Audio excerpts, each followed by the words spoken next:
Hello everyone, my name's Jack Sorrell, and today I'm going to show you how to homebrew your Nintendo Switch.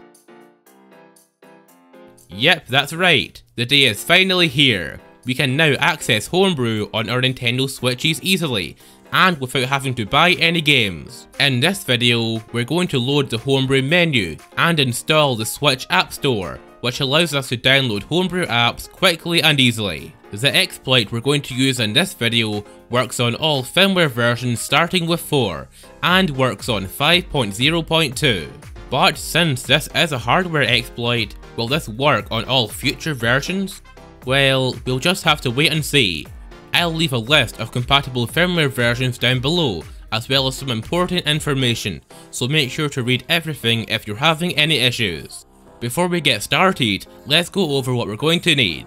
First off, you'll need a micro SD card, one that isn't being used to store your Switch games on. Next up, we'll need a USB-A to USB-C cable. This is so we can connect the Switch to our PC.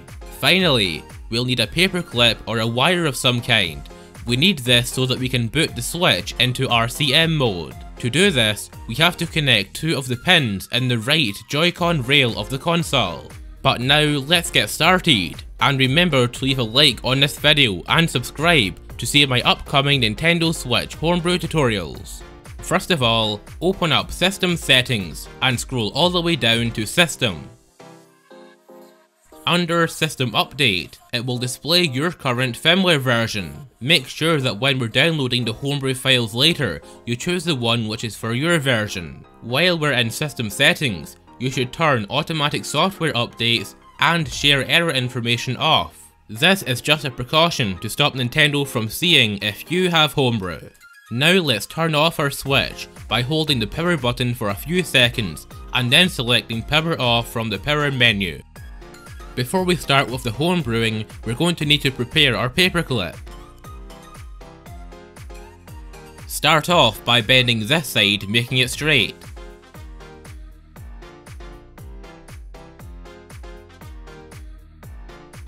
Using pliers, cut the end of the paperclip, making it look similar to a horseshoe like I am here.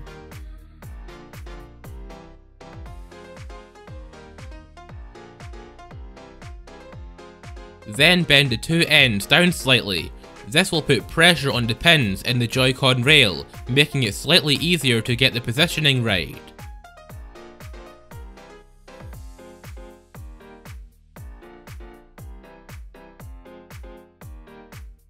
And finally, make the paperclip wider so that it will touch the edges of the Joy-Con rail.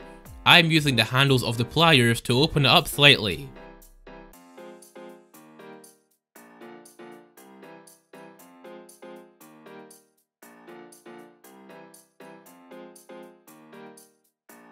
When you're done, it should look something like this. We're going to use this to bridge 2 pins in the Joy-Con rail, pins 1 and 10, which are at each end of the array. Let's use an illustration to make this easier to understand. This is the side view of the Joy-Con rail. In the gap between the rail and the frame, we're going to slide the paperclip in so that it makes contacts with the pins shown on screen, pin 1 and 10.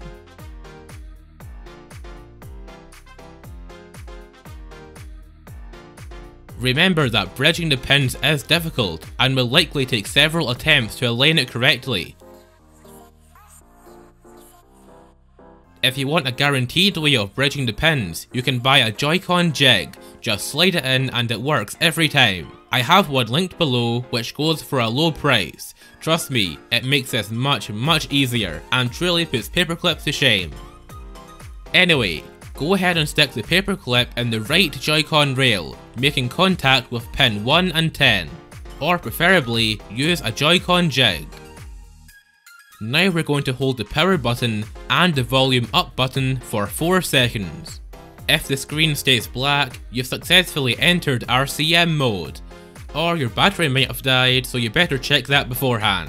If you see the Nintendo Switch logo, try again and make sure to move the paperclip a little. It may not be aligned correctly. Once you're in RCM mode, head over to your PC and download the following files, which are all linked below. Remember to choose the correct Homebrew files for your firmware version.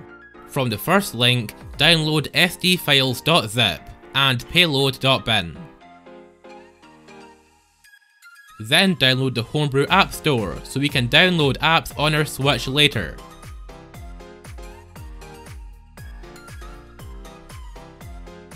Next up for download is the Tegra RCM Smash program. We use this to communicate with the Switch through USB. And finally, we have the USB drivers. This is so your PC knows how to communicate with the Switch. Let's extract the Homebrew App Store and SD files first.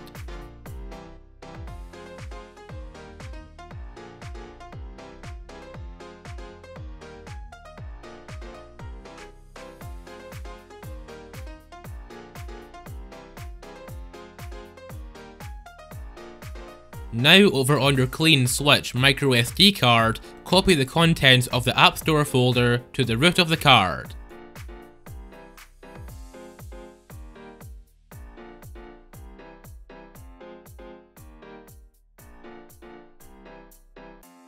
And then do the same with the SD files folder. Next, eject the microSD card and put it into your Switch, but we're not finished with the PC yet. Next up, we're going to extract the Tegra RCM Smash folder and Nintendo Switch APX mode archive. This file requires WinRAR to be extracted, so make sure you have it installed before attempting this.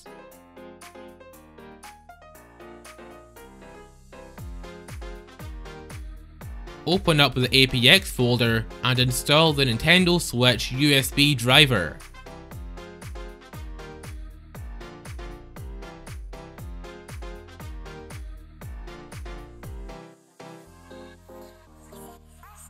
Then open the Tegra RCM Smash folder.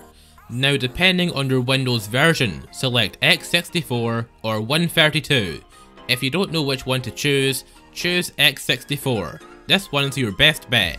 You should now see this application inside, but don't run it just yet. Over on the Switch, while still in RCM mode, connect the USB cable from the PC to the console. If you see the battery percentage being displayed on the screen, turn your Switch off, then enter RCM mode again. This does happen sometimes. Now over on the PC, drag the payload file on top of the Tegra RCM Switch app. A CMD window should pop up for about a second, and you should now see this interface on your Switch. Press the power button to select launch firmware, then press the volume button a few times, then power to select custom firmware. And now your Switch should boot up. You can now remove the USB cable and jig at this point, as well as connect some controllers.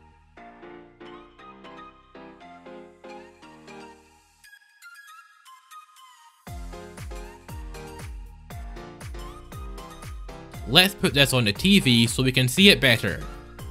And now for the main event, the Homebrew launcher. Homebrew channel, Homebrew, I guess it's called Homebrew Menu on the Switch, but anyway, to access this Homebrew thing, open the album app. Nobody actually uses this, right? And there it is, the Homebrew Menu. It's looking a little empty right now, but don't worry, soon I'll be making tutorials on installing emulators, tools and lots more. But now let's open the Homebrew App Store which we installed earlier. When you launch it for the first time, it might take a while to load, but just like the Homebrew browser on the old Wii, it'll be much faster next time.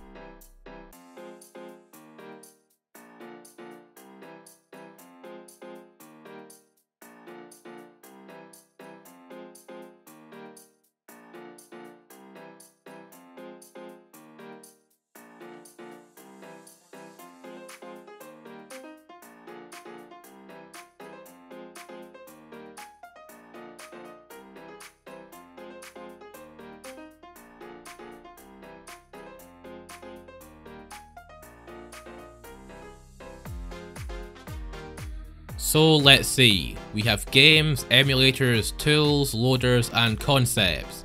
Let's try a game. How about Tetris? Let's go with that. Just select it and then hit download. Then to open the app, press the home button, open the Homebrew menu and then launch the app. You might be thinking that I should have chosen something a little more interesting, but some Homebrew apps just don't work on my firmware version at the moment, which is 5.0.2, but those apps should be getting updated soon to work on this firmware. Don't forget to check the description down below for important information, fixes for issues, and where to buy the handy Joy-Con Jig.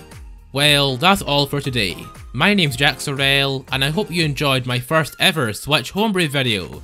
There's many more coming, trust me, but anyway, I'll see you next Sunday with a brand new video.